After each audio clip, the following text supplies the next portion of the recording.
Welcome to Hunt Harvest Health Podcast with your host, Ryan Lampers, aka the Stealthy Hunter. Howdy. And myself, Dr. Hillary Lampers, where we share our love for ancestral living and the health topics of the modern age.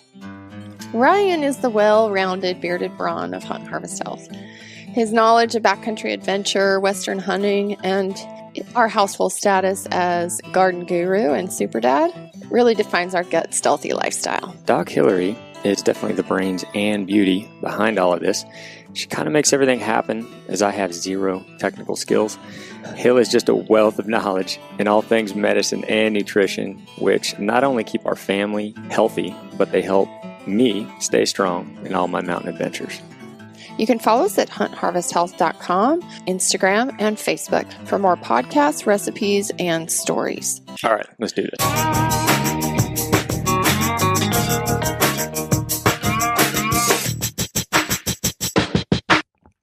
Hello, everybody, and welcome back to the Hunt Harvest Health Podcast.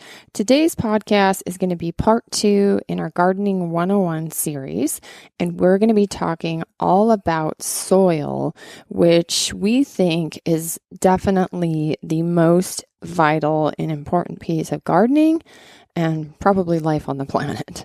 So, if you want to get a little bit more information, we've created a document called The Big Three, and that's on our website. You can go there at huntharvesthealth.com/plant nutrients, and you can get that free document that will go a little bit more into depth about the 3 essential macronutrients: nitrogen, phosphorus, and potassium. And how they basically help to feed your plants and then create healthy plants so that you can be eating healthier food. So that's a great document if you want to go there and get that resource. We've created that for you. Also remember that we are currently in pre-sale for the Stealthy Hot Box and garden kits. We have those on our website. If you go to huntharvesthealth.com/store, you can see the different types of garden kits we have to either just make your garden boxes easier or, easier and bulletproof, or to make your hoop house greenhouses. And so don't forget about that. You can also find the show notes for this podcast at huntharvesthealth.com/podcast/soil. Okay, so today it's just going to be me talking with you. Ryan wasn't able to be here today for this talk, so I'm just going to go over some of the reasons why soil is so vital and so important, and the things that you can do to simply help your soil when you're starting a garden. I think that we, in a lot of cases, there's kind of like 2 different thoughts. Is like, one, most people think they can just go out and plant plants and they're going to grow and they're going to be wonderful and you don't really need to worry about the soil because, dirt is dirt and things grow out of it. And what we've discovered just through education and through years of gardening is that all soil is not created equal. And what I mean by that is that soil and dirt are 2 very different things. And it's the soil that you need in order to grow a healthy, vibrant, nutritious plant, especially if you're gardening. So let me explain that a little bit. When I first started biochemistry in school, in undergrad, we talked about, what is probably the most important biochemical process that's going on within our planet. And it's basically what we call the cycle of life. So we as human beings, animals, anything that is living on this planet is made up of carbon. So you're made up of carbon, animals are made up of carbon, plants are made up of carbon, fossil fuels have carbon, and the planet itself has carbon. And what we do as humans is we breathe in oxygen and we exhale carbon dioxide or carbon. And animals do the same thing. We also, go to the bathroom and we create byproducts and waste that are full of carbon. And what you'll see is that, the existence of life is very correlated to this oxygen and carbon exchange. The wonderful thing about plants, and as we know, we can't live on this planet without plants. We can't live on this planet without trees. We can't survive because plants create the oxygen that we need to breathe. And by doing that, they're creating oxygen and actually taking in the carbon dioxide. So when they take in that carbon through the air, or let's say organic matter that's fallen on the ground, leaves and other plant matter, food matter, fertilizer like, poop and all that kind of stuff. As it hits the ground, the soil, it begins to bring in carbon. And so that carbon matter, and the plant is utilizing the carbon matter as well as oxygen. But what it does through the process of photosynthesis, when it grows with sunshine, it releases that oxygen into the environment. And then we are sustained, our lives are sustained, and then the plant's life is sustained. So I even have a picture of it in my biochemistry art book that I have as like the very first page. This is the cycle of life. And a very integral piece to the cycle of life is soil. I don't think that we think a lot about soil in our average day to day because we live a very different life, in a lot of ways disconnected from what the soil is actually providing us, providing us to sustain life. And I think in the last 10 years, especially in medicine, we've seen this surge in talk of the microbiome. And obviously we've talked a bunch about that on here. Gut health and probiotics and all the bacterias, the healthy bacterias that you need in your body, and how things like antibiotics and drugs and poor quality food and stress and all these things can also affect our microbiome and our bugs in our gut. And it's the same thing with soil. Soil is so rich in bacteria, fungi, protozoas, that it's like one little handful of soil. There's probably more of the life-giving bacteria and fungi than there are people on the planet. And so that soil, which is growing plants for us to eat, is putting oxygen into the environment for us, and taking in that excess carbon that is actually dangerous to us. We don't, greenhouse gases and all this stuff. We do not want that extra carbon in our environment as humans. We need the plant, we need the soil to take on that carbon excess. And so the plant's health is very correlated to the soil's microbiome. And the soil microorganisms, that microbiome in the soil, they actually build more carbon within the soil.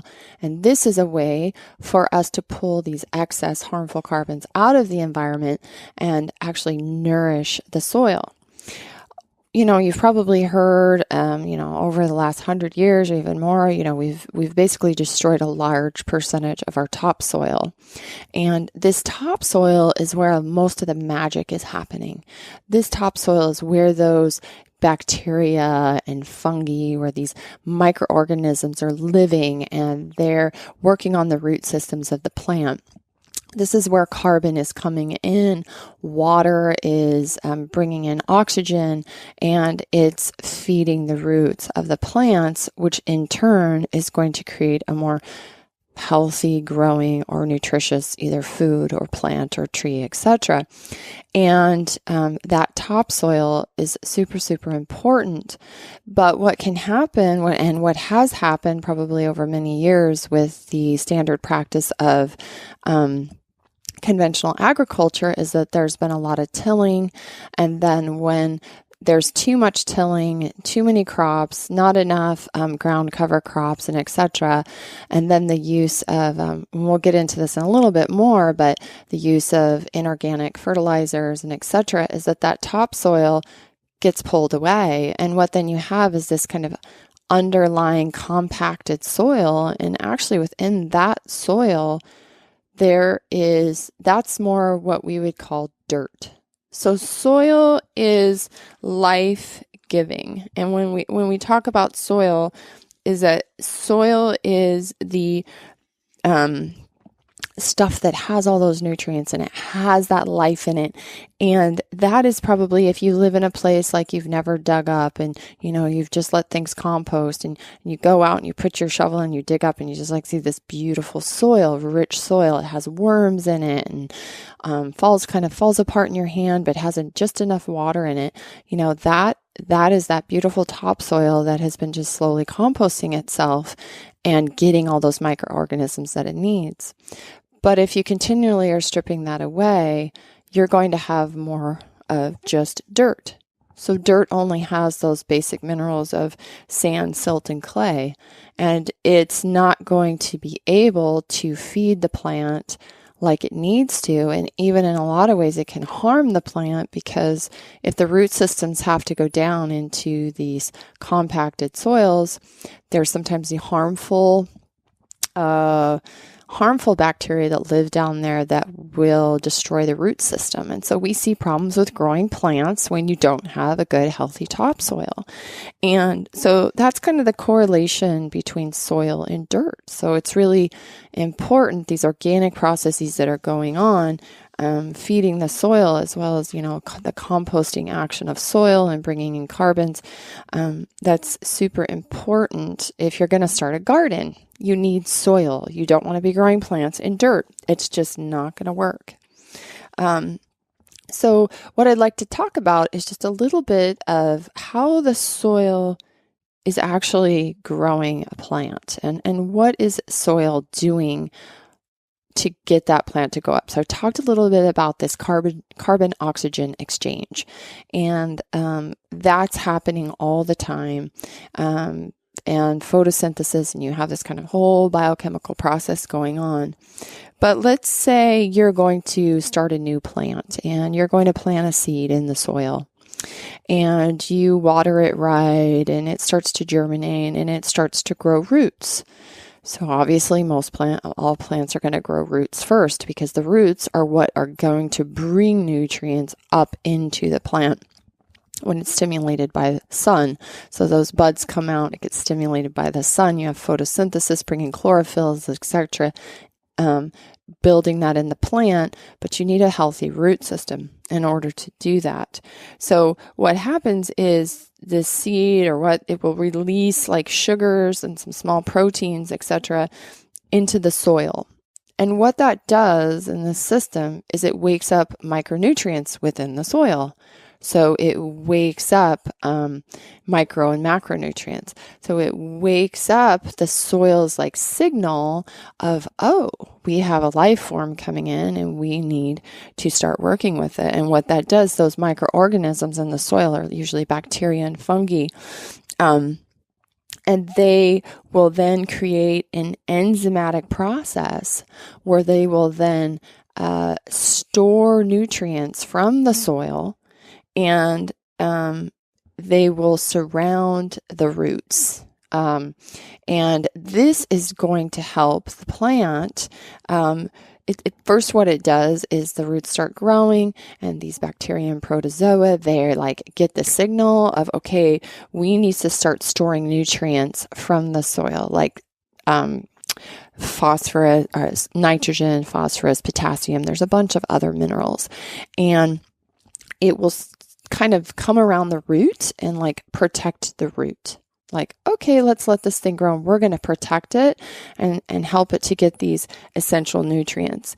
And what that does, it's kind of like, it's like a protective wall around these roots. And what that wall does is it actually attracts what we would consider predators.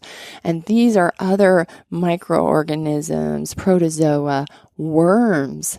They attract these things. And then what these things do is they eat these bacteria and fungi and all this stuff. And then they poop out a bunch of nutrients, nitrogen, phosphorus, potassium. And then what the root system does is it brings up those, basically that stuff that these predators have eaten, brings it up into the root system, and this allows the plant to be fed. And so it starts to pull. So those other, like if you have good, healthy soil, part of that soil is you're going to have that sand and the silt and the clay, and it's going to be mixed in there. And these roots will start to pull those nutrients from those things. Okay. But you need that healthy nutrient profile. You need those bacteria. You need the fungi, microorganisms, so that they can basically protect, be eaten. These byproducts that are eaten can then be absorbed up into the plant, and then that root system can grow, and then you get this plant coming out, and now you have the sun and you have the process of photosynthesis.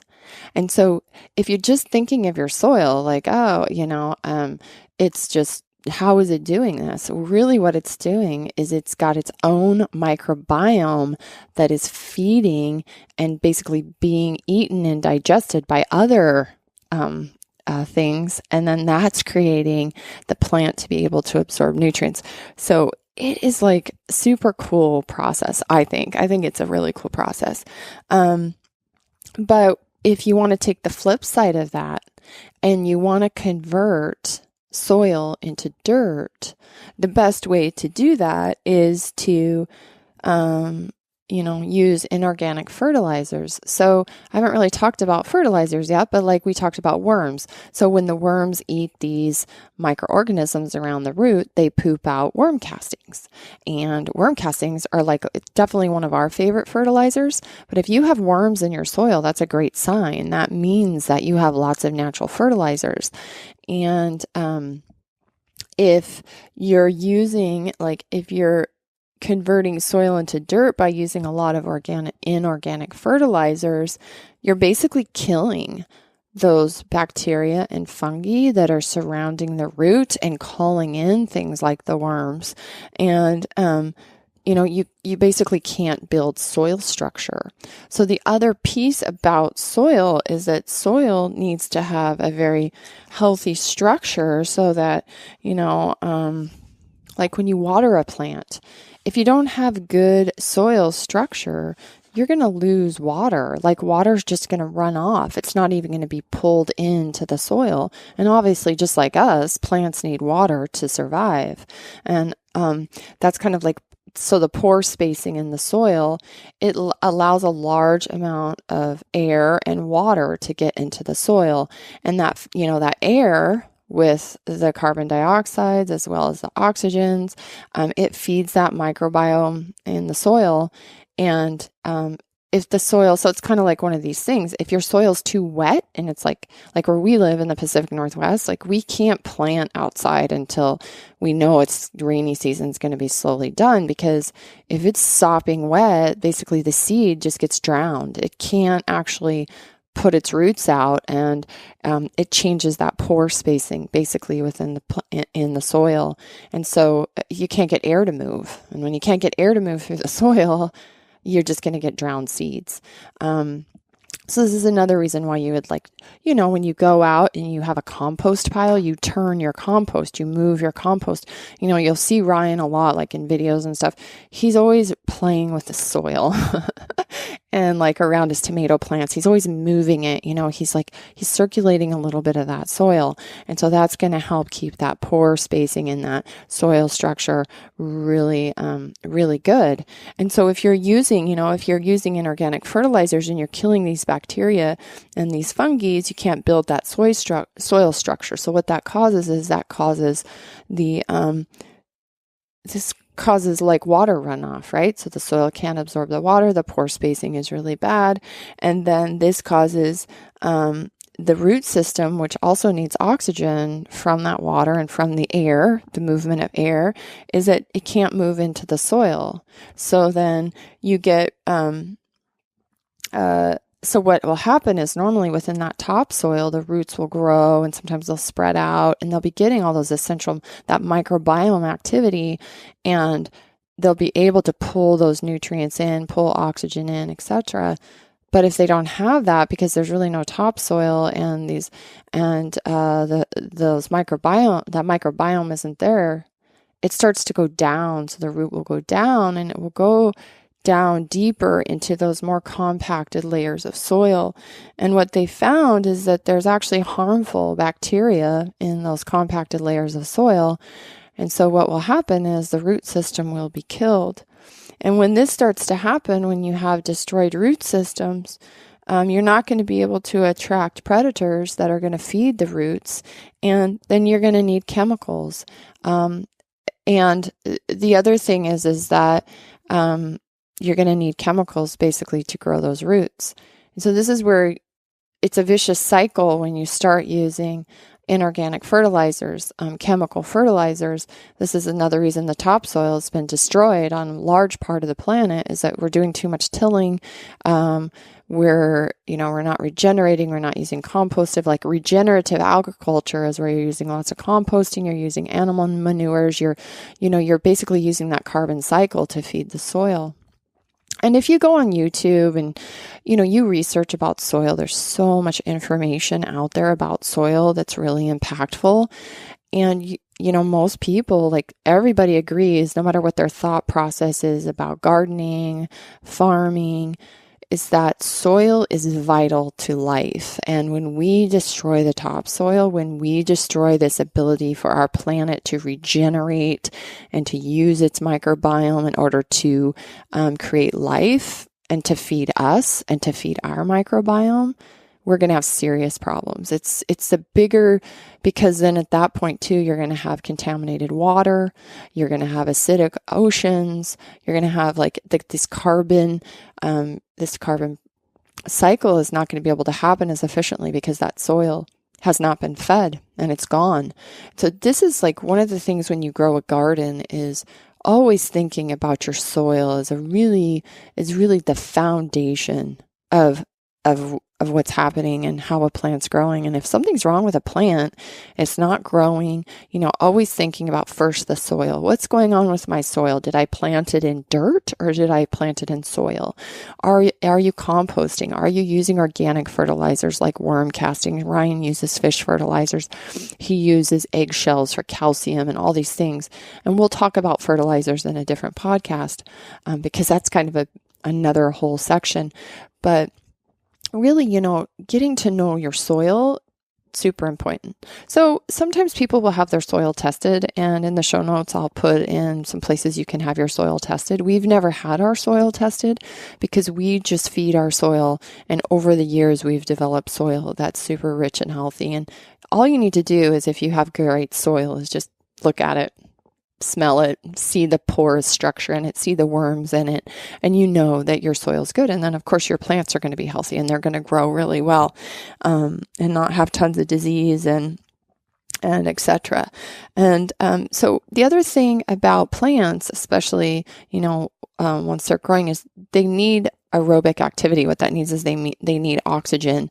And this is to help keep when we talk about that pore structure in the soil, and so oxygen can get in, air can get in. It's like this helps harmful bacteria from growing. And so right now, recently we just had a big recall on like romaine lettuce or something.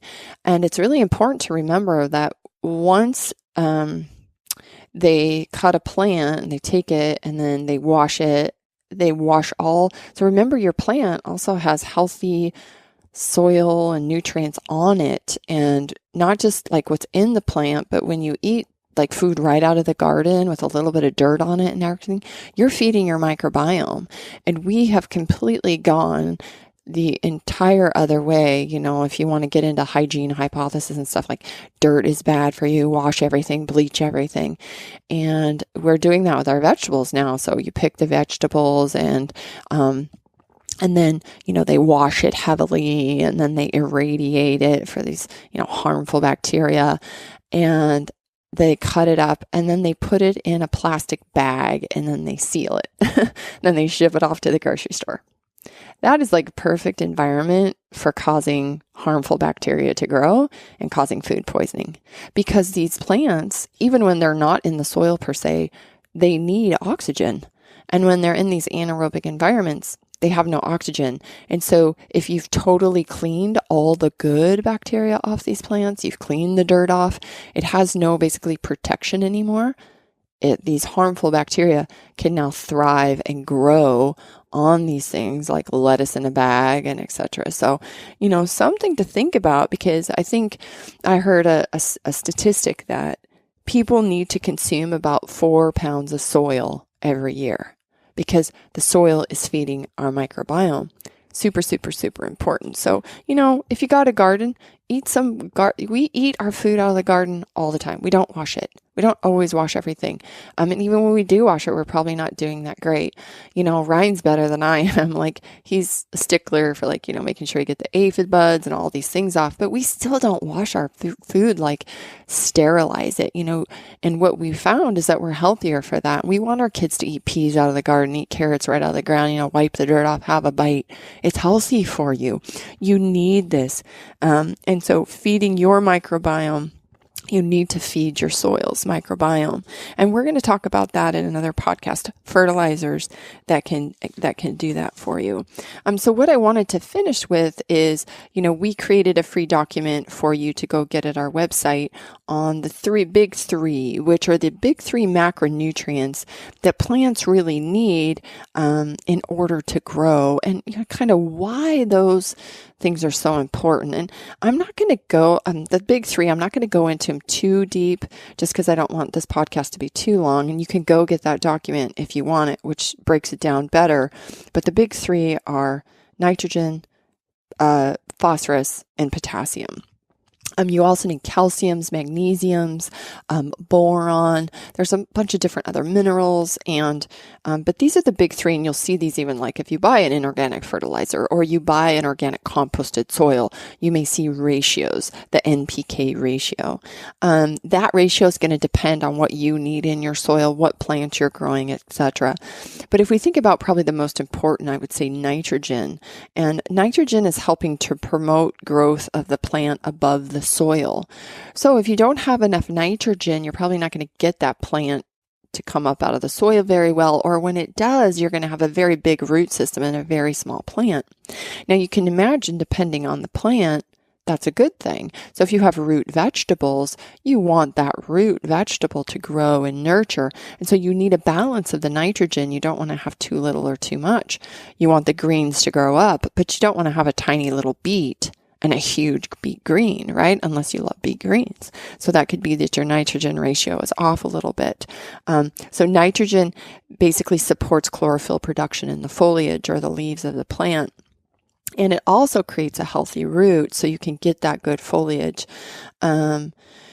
So you got to be careful, though, not to use too much nitrogen. And basically that's, if you want your plant to grow, like I said, that fruit above the ground, like a squash or something, it can inhibit the reproduction by shuttling growth all into the foliage. And so you're not going to get like your squash, you're not going to get your beet, you're not going to get your carrot as good.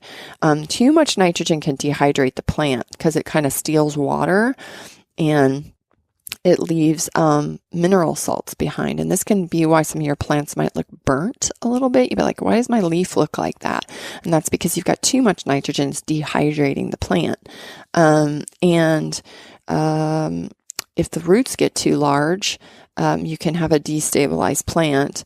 And sorry about that. Like if your foliage is too large, you're going to have a destabilized root system because it won't be big enough. And so that can cause some root stress, and we don't want root stress, especially, and because stressed roots invite the pathogens from the soil that we don't want. And so that's going to further attack the root system. And probably the greatest sources of nitrogen, if you want sources of nitrogen to help, are the composted manure from animals, chicken manure. We use coffee grounds, grass clippings, all our composted greens. So those foliage, those big, the big leaves and stuff, those, we use those in our compost.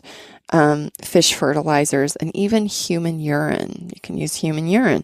Pee on your tomato plants. It's good for them. So nitrogen is, you really want to look at your sources of nitrogen, and then look at your plants. How are they growing? Do you have too big of leaves? The roots are too big, not enough leaves, thinking about that.